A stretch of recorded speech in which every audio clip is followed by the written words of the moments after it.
Hi guys, meet everybody. It's MicheleMarieDalene. I just got done taking a bath, but that's not the reason I'm here. I wanted to let you know that I found a mosquito problem with the sound, and it turns out that one of our audio cables has gone bad in the ground connection, so it's causing interference.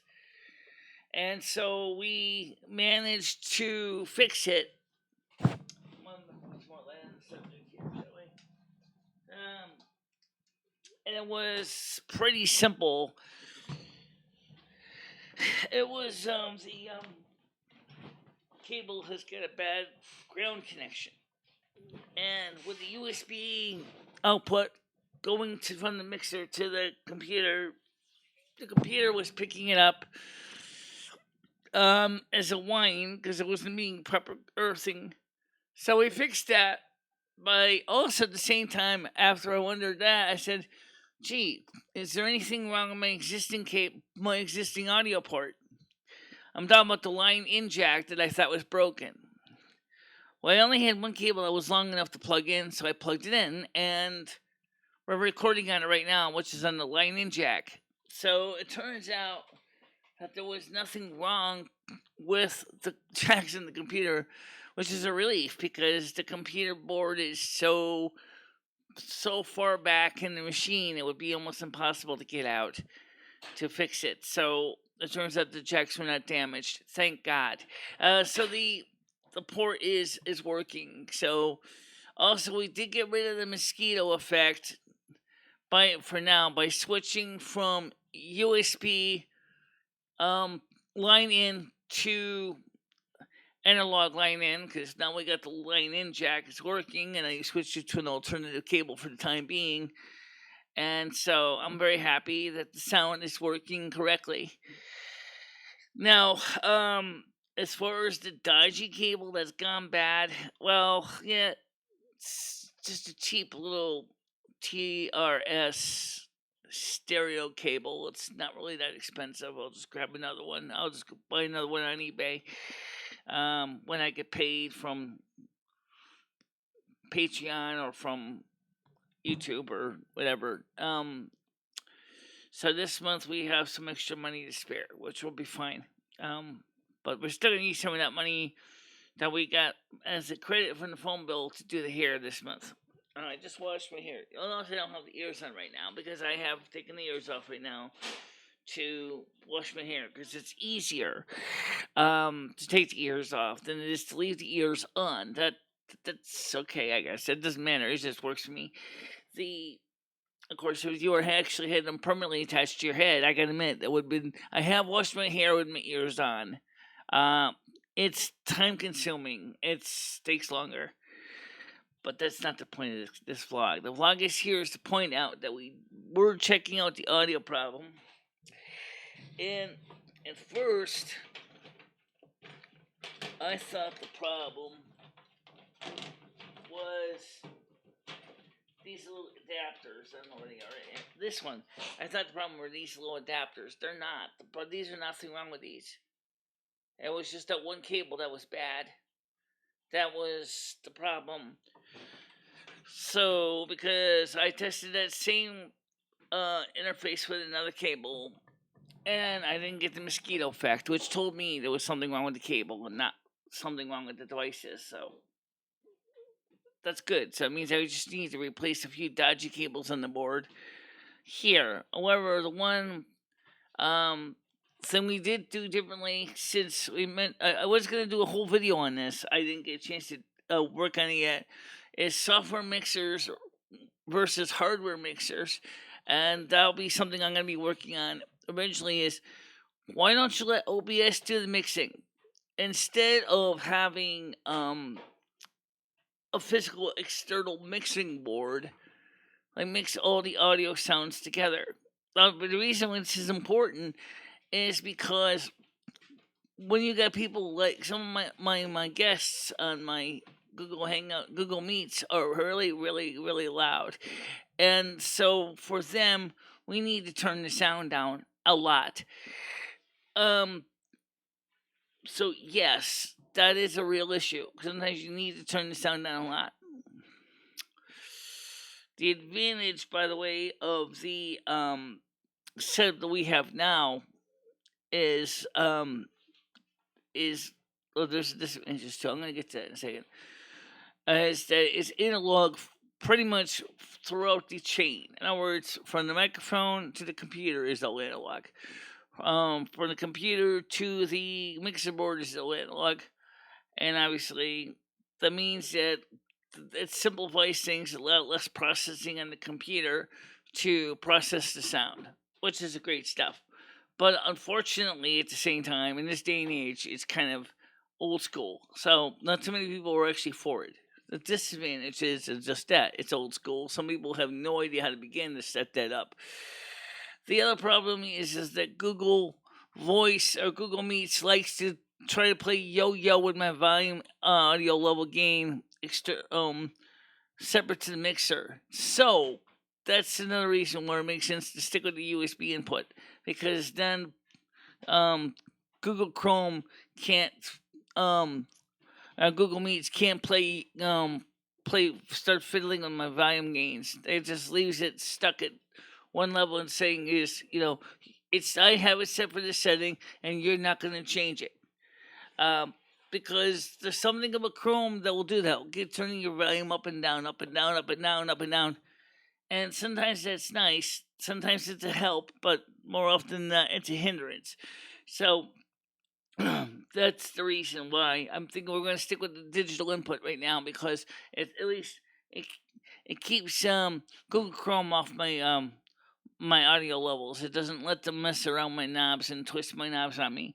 I don't really think it helps with the sound volume levels, but the next thing, like I said, is because we found the dodgy audio cable. It does help with some things, so that's a good start. You got something starting here to work with, and so that's fixed. The sound is fixed for now. We now know where the problem is. We now know which cable it is, and we now know what to do with it. But we also have to watch our P's and Q's this month, because of the fact is that we don't know how much we're going to get paid from YouTube. We don't know how much we're going to get from Patreon, and we have no idea, what's the future holds. Because I use the electric oven in my kitchen to heat up the kitchen. It's probably going to send my electric bill up quite a bit. So, it's going to be something that we're going to have to watch out for, as we're going to have to also see if I can get winter protection this year, and see if I can get, I definitely need winter protection this year. Absolutely. But that's another project altogether. So the point is, I'm very happy to know that the built-in line input does work correctly. It's not broken. Which is a relief for me. But we will be using the line in, the USB, because of the fact is that that way Google Chrome cannot start fiddling on my audio levels. That's good and that's bad. Like I said, I mean, if you got someone like Craig who comes in there who unintentionally he has no control over this, and he comes in there with his phone, and his phone is like pegging the meters, immediately Google Meet says, "Oh wow, this is super loud. Turn it down. Turn it down." And so it turns it down, but then at the same time it turns me down. And then when Craig stops talking, all of a sudden it's like, "Oh wow, no, it's too soft. Turn it up. Turn it up. Turn it up." For me, as an audio engineer, this is terrible, because I'm like, I have these levels set specifically for a certain level under the SMPTE specifications for standards for sound and for motion picture and television. This is the Society for Motion SMPTE stands for Society for Motion Picture and Television Engineers. Okay, SMPTE as the standards that we use here. And the problem is that it's terrible, and it's like too many cooks in the kitchen. Okay, I have a real story for this.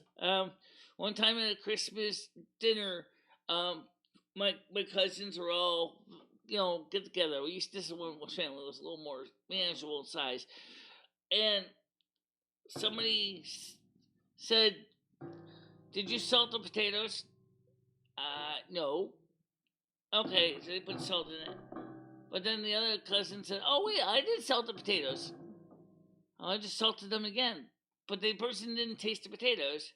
Then they came out double salty, and nobody could eat the potatoes. They were just disgusting. Nobody could touch them because everybody was like, you had two cousins accidentally put too much salt in the potatoes. When the one put in the salt, and they didn't ask that one cousin, "Hey, did you salt the potatoes?" And yeah, okay, it's the same thing here when you have Google Chrome fiddling with your audio gain control. It's terrible because it messes up everything. Okay, I was able to turn that feature off on every single app, the audio gain control thing, including things such as this or Skype, but I couldn't do anything with the um Hangouts or Google Meet, because Google Meet insists of taking control of your knobs. I don't like that. Google Meet does this, but that's what Google Meet does. Of course, Rusty's here. But yeah, the point is, it's working. I'm happy. He's, it's at the start right now. We're gonna just set this up as best we can to get rid of the mosquito. Everybody hates the mosquito. I hate the mosquito. I hate it because I can't turn the volume up for certain people without getting that whine, and I can't turn it down for certain people. So getting rid of the mosquito is certainly the first step in the right direction.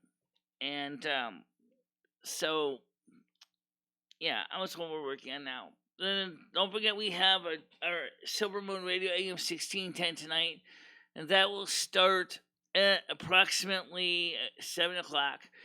I'm not going to necessarily play any new random records. I'm just going to grab some of the records we've already played, kind of give you guys, there was a lot of good records that we found in the stacks we loved and we all enjoyed, and I'm going to try to grab some of the ones I enjoyed a lot and put them on the stacks. But for now, I just want to let you know that at least one, the built-in line input jack is not broken. Thank God.